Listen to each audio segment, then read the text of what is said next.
Good morning, everybody. This is a pretty serious video. We're talking about two very important subjects, capitalism and democracy. They're two separate things, really. Capitalism is an economic process and institution, and politics is, democracy is a different process with a different institution. And so when we look at capitalism and democracy, they are separate, and each of them is in trouble right now. And on several different fronts, my country is almost on the verge of becoming extinct, maybe, depending on how things are handled. So let's start with capitalism, which kind of involves democracy in a way because of the political process that's being used to manipulate capitalism. But let's just talk about the scandals recently rocking the stock market, just right there. I won't get into the whole Lehman Brothers mortgage scandal of 2008 because that's another fraud that happened and a scandal that the public was more or less in the majority kept out of the know and understanding of what it was that was going on. And most people just know that they suffered losses and lost their house or their job or whatever. But they don't understand what really was behind the scenes there. Now, this time we have a stock market crisis, which is, retail investors are the mainstay of the market, really. Without retail investors, there wouldn't be a stock market. There wouldn't be capitalism. There'd used to be some big banks trading and self-dealing amongst themselves. And what would that do? So you have to understand something, that when these big trading houses committed these frauds and these conspiracies against all their retail investors by front-running their accounts and positions and by committing stock fraud and price fixing, they were destroying what would be considered trust, the honor system, whatever. And now there's no faith in the stock market or the big trading houses.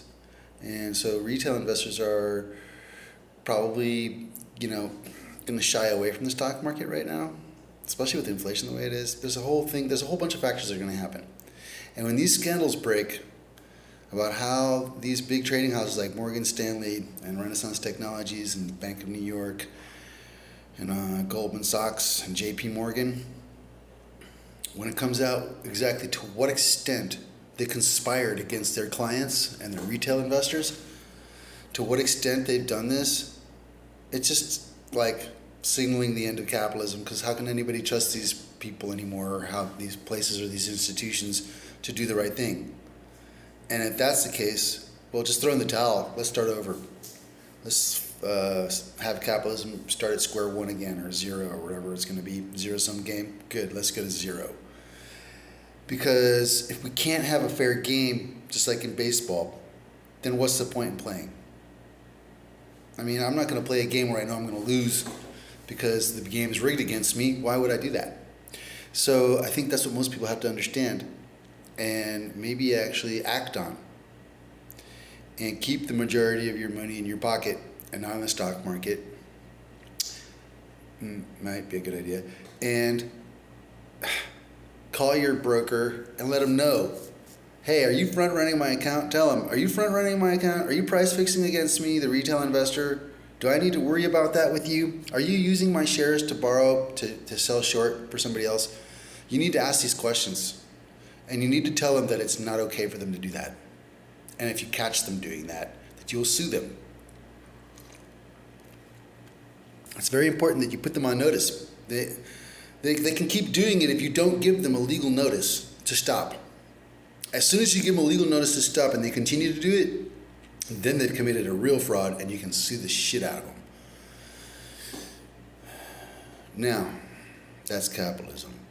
Capitalism is on the verge of imploding because of the culture of greed at these big institutions that, instead of upholding and helping their retail investors pursue their goals and dreams and realize them, they just kind of help them pursue them and pretend, and then they screw them over.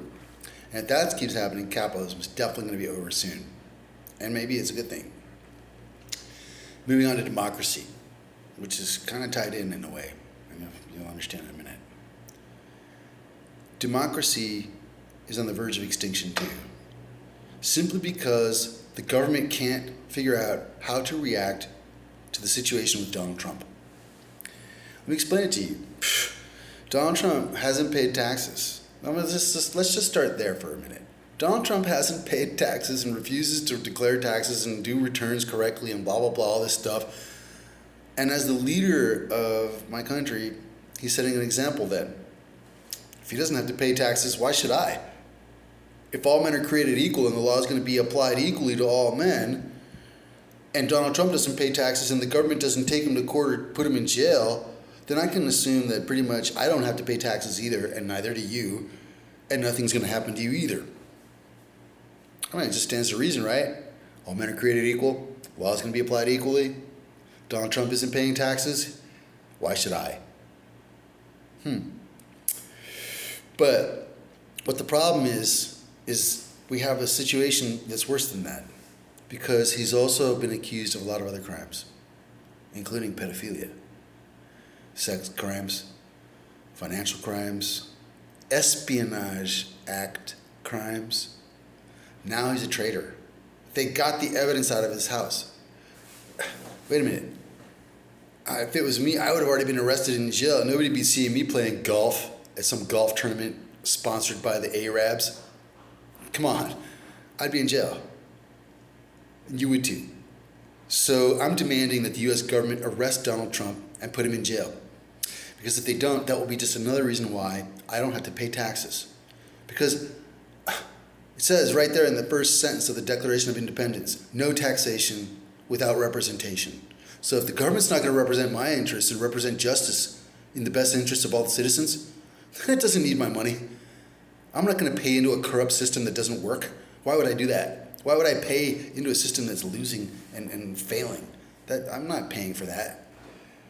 So the government has to arrest Donald Trump, because if they don't, the rule of law is completely broken. And again, democracy, throw it out the window. What's it for?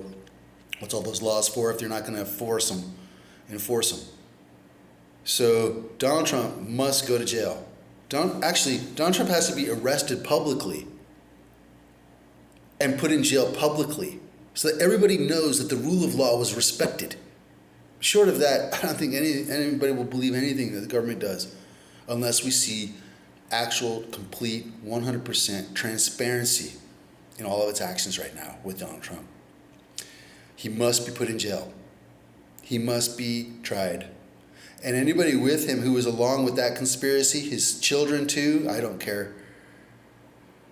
He must go to jail. Oh, and if anybody's not sure that he's a pedophile, I got one great way you can find out for sure. Just go ask Ivanka and look in her eyes when she answers you. You don't need to go any further than right there.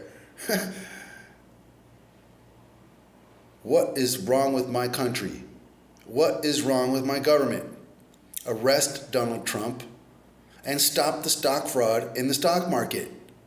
And put some bankers in jail too, for good measure, just for the hell of it, right? Why not? Everybody else you put in jail. What, bankers can't go to jail for some reason? Donald Trump's got to go to jail. And there's a whole bunch of bankers in Wall Street that got to go to jail too. Not just Bernie Madoff and Kenneth Lay.